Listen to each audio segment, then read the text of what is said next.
Gilbert the Good-Hearted Jackal, the Giant Bird by Alex Foster. Gilbert the vegetarian jackal happily was reunited his jackal pack. While he was wandering off into the savannah, he befriended the young spring hare called Gwen, who got wandering off earlier. Now she and Gilbert are best friends in Masai Mara. "The name's Gilbert," Gilbert said. "What's yours, little fella?" "I'm Gwen," said Gwen. "I just lost my way home, and you took me home earlier." But then she saw Gilbert's wagon full of vegetables. "Whoa, Gilbert, I didn't know you are carrying the vegetables," Gwen squeaked. "Yes, Gwen, I have," Gilbert replied. "I'm a vegetarian, and I carried them into my burrow. You coming?"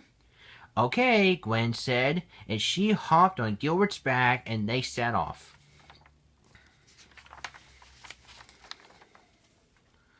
At last, they finally made it to the burrow. Gilbert's boss was coming out of his burrow, and he saw Gwen on Gilbert's back. "Gilbert, what is that thing on your back?" he barked.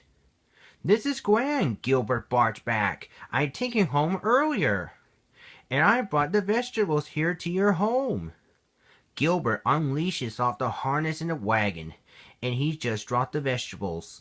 Gwen felt nervous about meat-eating jackals, not Gilbert. Gilbert's boss sighed. "Okay, boy, bring the veggies in. Little critters are not welcome here." Suddenly, before Gilbert could answer, a loud shrieking noise coming from the sky. A giant black figurine flew by. Gilbert and Gwen felt scared.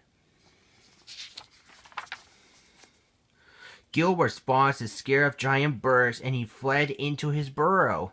He's not carrying the vegetables. Justin, a ranger named Bonnie, was arrived. She saw the jackals are scared. They thought giant birds invading Kenya. "Hey, fellas," she called. "What's going on here?" There's a giant bird coming to get us in Kenya," yelled Gilbert cautiously. "We really need to watch out. It has the sharp talons to grab innocent victims like us jackals." Bonnie smiled. "I think we should the bird's nest to go to who is a figurine shadow."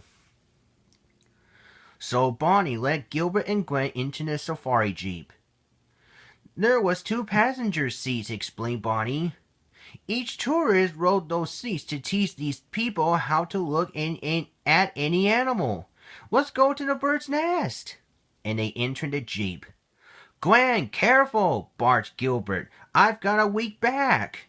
"Really?" asked curious Gwen. "I'm 2 years old," explained Gilbert. And when they got here after the jeep, they walked off.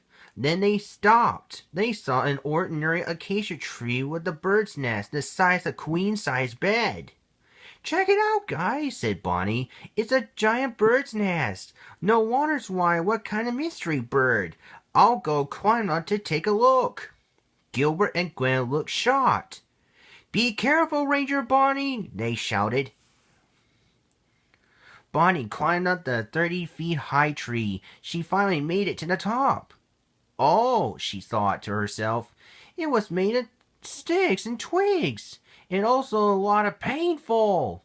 Just then, a shrieking voice came through. Bonnie saw a big bird of prey returning home.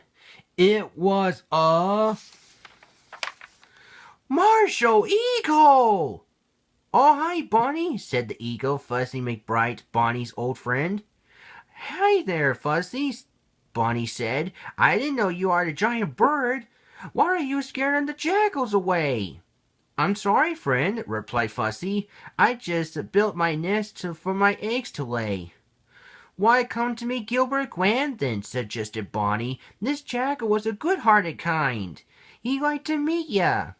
"Okay," squawked Fuzzy. Fuzzy gladly met to Gilbert and Gwen during the jeep driveway. No one who happier than she was. They made it to meet the animal citizens. They finally meet the old Fuzzy McBride again. They began to celebrate, to play a grand hide-and-seek game. But Gilbert's boss did not play along. He's hiding his burrow until the giant bird was gone for a long, long, long time. The end.